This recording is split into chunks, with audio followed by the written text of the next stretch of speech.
Hey guys, once again welcome back to my YouTube channel Medicure Buddy. In today's video we will be discussing complications of third stage of labor.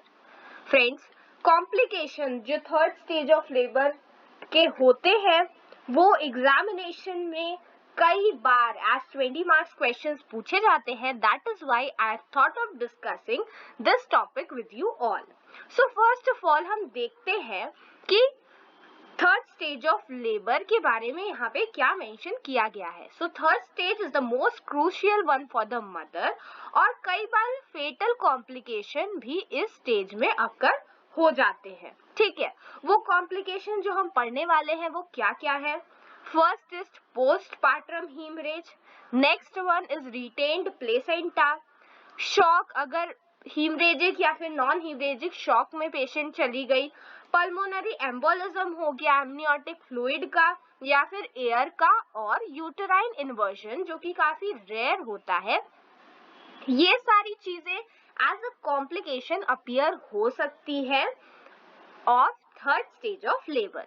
Now in today's video we will be discussing postpartum haemorrhage. Friends, retain placenta के ऊपर मैंने already video बनाया हुआ है. अगर आपने वो video अभी तक नहीं देखा है तो आप आई लिंक में जाकर या फिर चैनल की प्लेलिस्ट में जाकर ऑब्स्टेट्रिक्स की प्लेलिस्ट के थ्रू उसको समझ सकते हैं. ठीक है, तो सबसे पहले हम डिस्कस करते हैं पोस्टपार्टम हीमरेज. पोस्ट का क्या मतलब होता है? After, partum means delivery.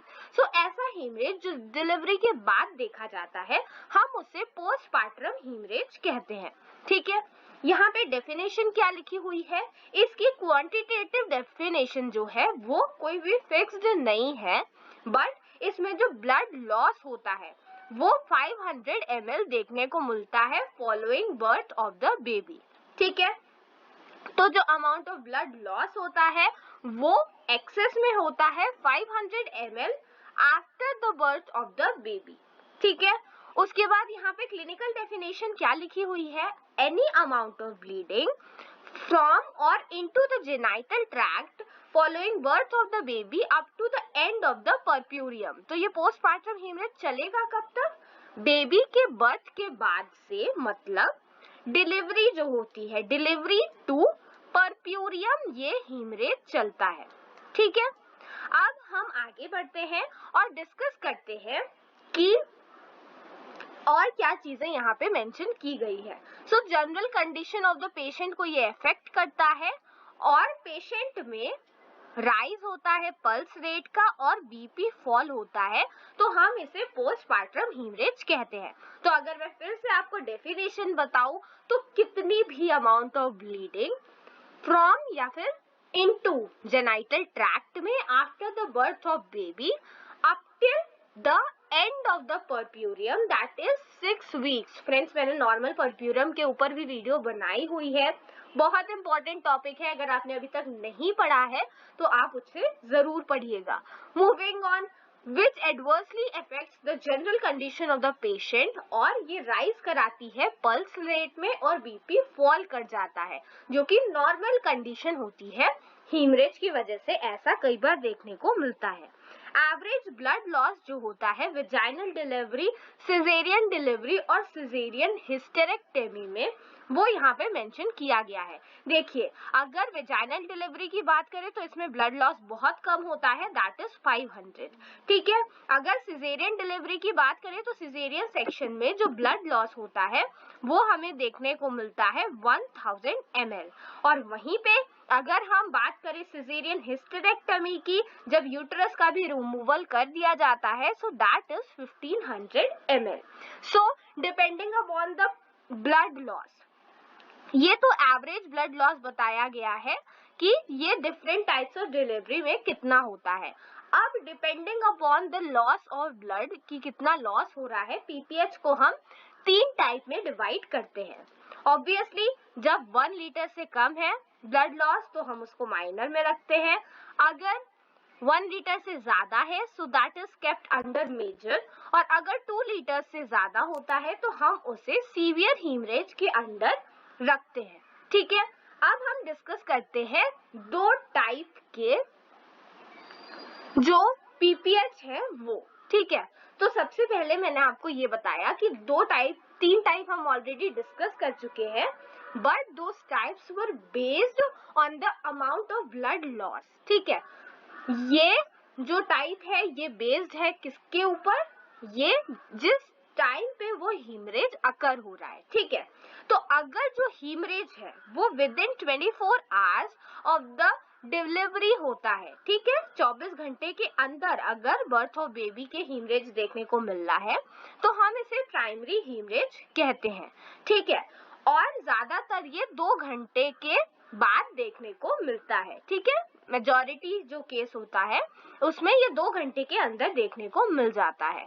These are 2 types. Now इसके भी फर्दर 2 टाइप होते हैं। पहले क्या है, पहला है थर्ड स्टेज हीमरेज। इसमें क्या है, ब्लीडिंग जो है वो एक्सपल्शन ऑफ प्लेसेंटा के पहले होती है, ठीक है। थर्ड स्टेज ऑफ लेबर में फीटस की डिलीवरी होती है, फिर प्लेसेंटा का एक्सट्रैक्शन किया जाता है, ठीक है। तो अगर फीटस की डिलीवरी के बाद और प्लेसेंटा के एक्सट्रैक्शन से पहले ब्लीडिंग हो रही है तो हम उसको थर्ड स्टेज हीमरेज ही कहेंगे, क्योंकि थर्ड स्टेज जो है लेबर की वो प्लेसेंटा के बाहर होने तक हम उसको मानते हैं, ठीक है।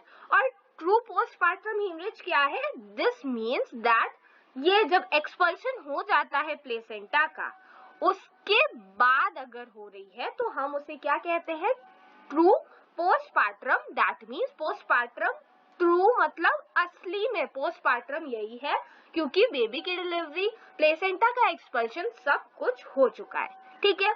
Now the next type of PPH is secondary PPH. इसमें क्या होता है, जब हीमरेज 24 घंटे एंड विद इन परप्यूरियम अकर होता है, ठीक है, बियॉन्ड। ये बात आपको ध्यान रखनी है दैट यहाँ पे जो टर्म मेंशन किया गया था that was within, and here the term that has been mentioned is beyond, ठीक है।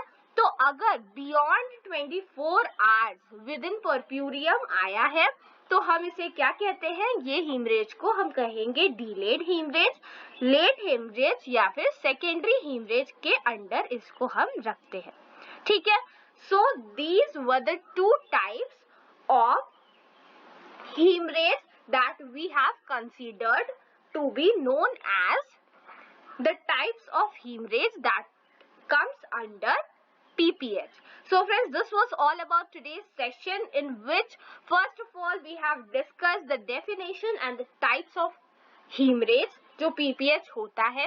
In next session we will be discussing the types of PPH, जिसमें हम पहला टाइप डिस्कस करेंगे, that is primary postpartum haemorrhage. So friends, अगर आप चाहते हैं कि आपका वो वीडियो मिस ना हो तो जल्दी से मेडिक्योर बडी को सब्सक्राइब कर दीजिए, बेल आइकन प्रेस करिए ताकि आप मेडिक्योर बडी के अपकमिंग अपडेट्स मिस ना करो. Thank you.